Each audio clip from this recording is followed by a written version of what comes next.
Assalamualaikum. Hari ini saya akan menjelaskan materi sejarah masuknya Hindu-Buddha ke Indonesia. Tapi sebelum itu jangan lupa untuk like, bagikan dan subscribe dulu channel Dinha. Jangan lupa ya, masuknya agama Hindu-Buddha ke Indonesia berawal melalui jalur perdagangan. Pada masa tersebut Indonesia, Nusantara, sering melakukan transaksi perdagangan dengan bangsa asing, terutama China dan India yang merupakan pusat Hindu-Buddha terbesar di Asia.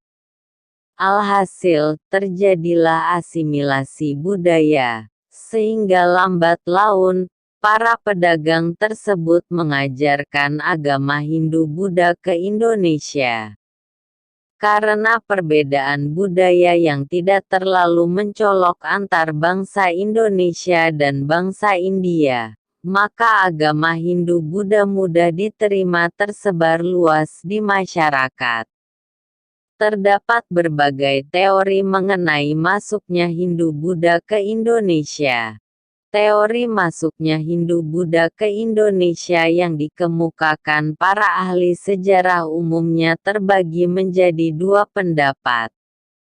Pendapat pertama menyebutkan bahwa dalam proses masuknya kedua agama ini, bangsa Indonesia hanya berperan pasif. Bangsa Indonesia dianggap hanya sekedar menerima budaya dan agama dari India. Ada tiga teori yang menyokong pendapat ini yaitu teori Brahmana, teori Vaishya, dan teori Kshatriya. Pendapat kedua menyebutkan bahwa bangsa Indonesia juga bersifat aktif dalam proses penerimaan agama dan kebudayaan Hindu-Buddha. Dua teori yang menyokong pendapat ini adalah teori arus balik dan teori sudra. Singkatnya, dapat dilihat di bawah. Pendapat 1. Bangsa Indonesia berperan pasif. 1. Teori Brahmana. 2. Teori Vaishya. 3. Teori Kshatriya. Pendapat 2. Bangsa Indonesia berperan aktif. 1. Teori arus balik. 2. Teori sudra. Berikut penjelasan dari keseluruhan teori. 1. Teori Brahmana oleh J.C. Vanler. Teori Brahmana adalah teori yang menyatakan bahwa masuknya Hindu-Buddha ke Indonesia dibawa oleh para Brahmana atau golongan pemuka agama di India. Teori ini dilandaskan pada prasasti-prasasti peninggalan kerajaan Hindu-Buddha di Indonesia pada masa lampau yang hampir semuanya menggunakan huruf Pallava dan bahasa Sanskerta. Di India, aksara dan bahasa ini hanya dikuasai oleh golongan Brahmana. Selain itu, teori masuknya Hindu-Buddha ke Indonesia karena peran serta golongan Brahmana juga didukung oleh kebiasaan ajaran Hindu. Seperti diketahui bahwa ajaran Hindu yang utuh dan benar hanya boleh dipahami oleh para Brahmana.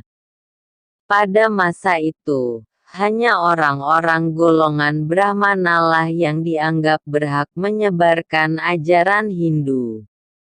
Para Brahmana diundang ke Nusantara oleh para kepala suku untuk menyebarkan ajarannya pada masyarakatnya yang masih memiliki kepercayaan animisme dan dinamisme. 2. Teori Vaishya oleh N.J. Krom. Teori Vaishya menyatakan bahwa terjadinya penyebaran agama Hindu-Buddha di Indonesia adalah berkat peran serta golongan Vaishya, pedagang, yang merupakan golongan terbesar masyarakat India yang berinteraksi dengan masyarakat Nusantara. Dalam teori ini, para pedagang India dianggap telah memperkenalkan kebudayaan Hindu dan Buddha pada masyarakat lokal ketika mereka melakukan aktivitas perdagangan.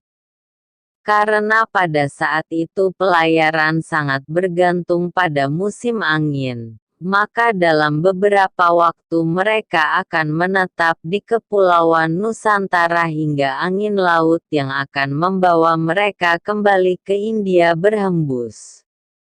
Selama menetap, para pedagang India ini juga melakukan dakwahnya pada masyarakat lokal Indonesia. 3.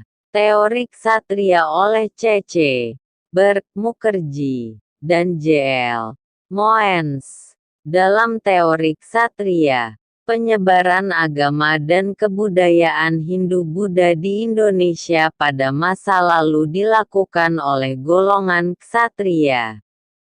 Menurut teori masuknya Hindu-Buddha ke Indonesia satu ini, sejarah penyebaran Hindu-Buddha di Kepulauan Nusantara tidak bisa dilepaskan dari sejarah kebudayaan India pada periode yang sama. Seperti diketahui bahwa di awal abad kedua Masehi, kerajaan-kerajaan di India mengalami keruntuhan karena perebutan kekuasaan.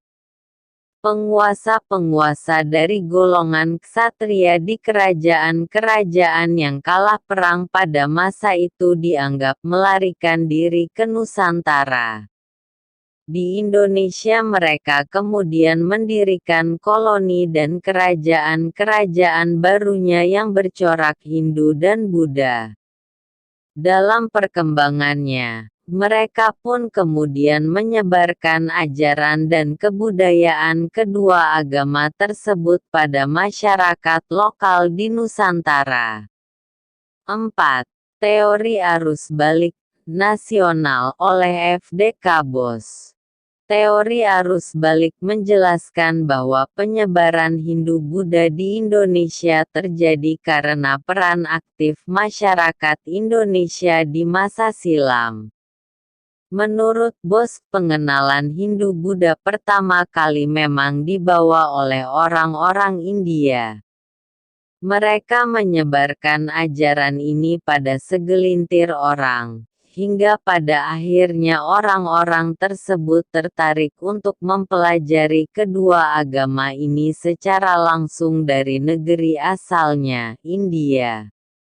Mereka berangkat dan menimba ilmu di sana dan sekembalinya ke Indonesia, mereka kemudian mengajarkan apa yang diperolehnya pada masyarakat Nusantara lainnya. 5. Teori Sudra oleh Van Faber.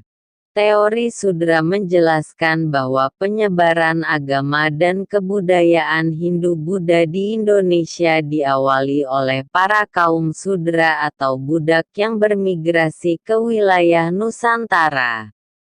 Mereka menetap dan menyebarkan ajaran agama mereka pada masyarakat pribumi hingga terjadilah perkembangan yang signifikan terhadap arah kepercayaan mereka yang awalnya animisme dan dinamisme menjadi percaya pada ajaran Hindu dan Buddha. Nah, demikianlah beberapa teori masuknya Hindu-Buddha ke Indonesia beserta bukti-bukti sejarahnya.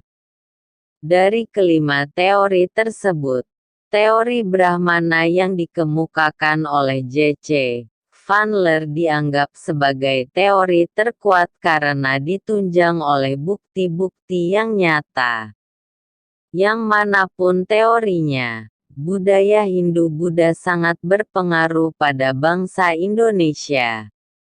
Mereka meninggalkan berbagai macam peninggalan serta jejak-jejak bukti adanya Hindu-Buddha. Jangan lupa like, bagikan dan subscribe. Karena semua itu gratis dan berarti buat channel ini. Terima kasih.